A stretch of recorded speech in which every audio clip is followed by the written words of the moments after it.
Louisiana Tech, what jumps off the film?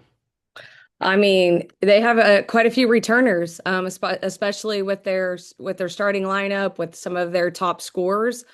Obviously, their system has been put into place.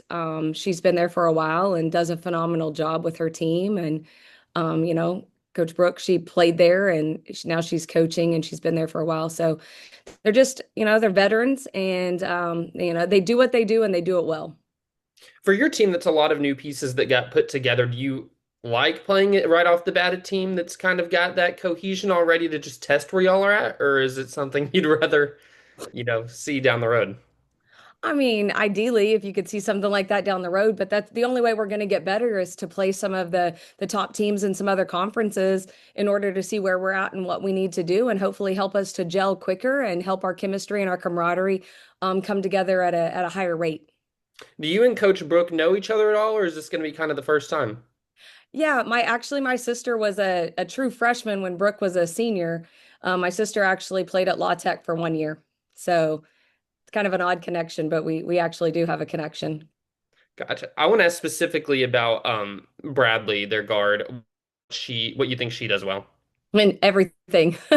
She can really get downhill, but she can shoot the ball well.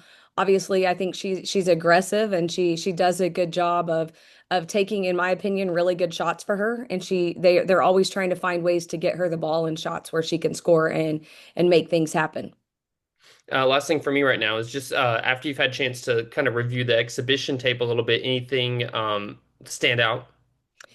Obviously, we still have to limit our turnovers and our free throws. We didn't shoot the ball very well from the free throw line. I was really excited about the fact that we got to the free throw line so much, but we have to capitalize on those free throws because not every game you're going to get a chance to go to the line that many times, and those are free. And so we've really been focusing on that as well. I thought our help side and our defensive rotations were pretty good, but we still have to clean those up a little bit as well. Jackson. Good morning, Kelsi. Just wondering, what are the emotions like for you getting ready for your first home game at a new spot? Just excitement. Excited to see what my team can do and just to see our growth. Every time we have the opportunity to take the floor to see how much we've grown from the last opportunity we had. So just an excitement and some gratitude. Just grateful for the opportunity, and just it's a blessing. What are some things over the course of the preseason exhibitions, practices that you've been really encouraged by from the team? Like, are there any things that the girls have surprised you with, maybe being better than even you had anticipated before the preseason had started? I think one of the things that was a little surprising was our defensive rotations in our exhibition game. So, that's something we've really been, hounding our players about and really focusing on, and really just grinding it out in practice. And I felt like it kind of just came to fruition in that game, and it all started to kind of click and make sense for them. And so that was definitely a moment in which, we were kind of excited to see it kind of come together. Again, it's early. It was just October, and now it's just now November. So there's still a lot of basketball and a lot of learning and growing. But that's one thing that in that exhibition game, as a staff, we were excited about. You mentioned the free throws, and Talia got to the line a lot against UAFS, and you've had experience with her. Is that something you noticed, like recruiting her out of high school was going to be something that would translate to her game at the college level, just an ability to get to the free throw line?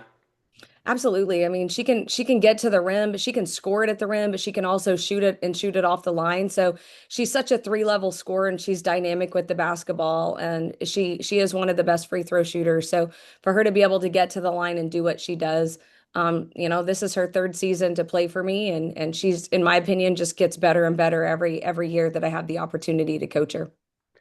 Is there a learning curve or an adjustment at all for that? Like when SEC play starts, going up against the better competition? I mean, or is that something you think is going to be translatable, no matter who the opponent is? I think it will be translatable to a certain extent, but at the same time, once we get to league play and we get to SEC play, we'll see what works for us and what we need to do to fix things, to combat things, and to counter things. Thank you, Dan Kelsey. Mhm. Daniel. Good morning, Coach. I guess not to belabor the point, but I guess I noticed in halftime, and I think I asked the players that day that, I don't know if I've ever seen a team shoot free throws kind of as a team coming out of halftime. Was that your idea, or did they just kind of take it upon themselves as leaders? They've definitely been taking some ownership and taking some things upon themselves. So coming out and getting up some free throws and some game shots is something that they wanted to do. And of course, I was definitely behind that at that point. So, we do have some leaders and some veterans on our team, and when they start taking ownership, I think it's just really going to help us, not just for the moment, but in the long run. And then maybe just I know we didn't get to see the Tulsa scrimmage, but maybe the biggest improvement that you saw from your team, Tulsa compared to UAFS. One of the things is we did shrink our turnover some, and they're still not where they need to be. So I would say shrinking our turnovers and really getting in help side and getting better rotations defensively. I thought our defensive intensity, we really did amp it up and pick it up in our exhibition game, and that's got to continue each and every game. I mean, obviously I'm known for my high octane offense, but we still have to be able to guard, we still have to be able to rotate, and we still have to be able to get stops in order for us to reach our full potential. Ethan? Thanks. Yeah, I know you said that probably no Yvette for this game. Do you have an updated timeline for her return? I have a meeting in a little bit to confirm with our athletic training staff, but I expect her to really make a comeback here pretty soon. It's just a matter of what timeline between her and the doctor that they're on. So I'll have an update in the next day or two with an official report. Sounds good. Quick question with Louisiana Tech. It's not your everyday, first game. You look across the nation with some of the teams that you're playing. You're playing a preseason conference favorite. Is that, for your team, do you kind of like that they have to be very focused right off the bat, knowing that they have a great opponent coming in? I definitely do, especially with a new team, a new squad.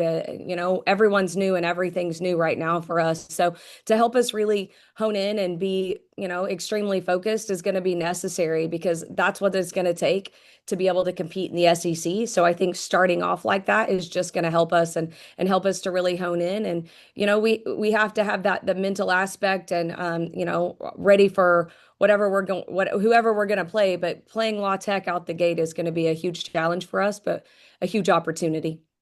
And then I know you mentioned it against UAFS, how you have to be ready for a team in the state that wants to come prove something to you. They have a few really impact players who are from the state of Arkansas. Is that something that y'all are, maybe prepared for a little bit of that, you maybe chip on their shoulder playing against, the biggest school in the state? Oh, absolutely. That's always going to be the case when we play, some Arkansas natives that are on the other team, the opposing team. We have to be ready for that at all times. Especially because, playing for the U of A is such a special thing and such a big deal for any Arkansas native. So, we have to bring it each and every day and each and every opportunity for 40 minutes and be able to combat whatever the opponent throws at us. And last thing I'll ask is just whenever you think about Brooke's teams, kind of what's the identity usually of one of her teams? They're going to get up and guard. They're going to get up and they're going to get in the passing lanes. I think that they're aggressive, and then they're efficient at what they do. They have a lot of sets, and they're going to try to work through those to try to get the best shot that they want and the shot that they want within their team and for their personnel. And so I think that they're efficient offensively, and I think they're aggressive defensively. Sweet. That's all I have. Anything else for Coach? No. All right. Thanks, Coach. Thank you. Thanks, guys.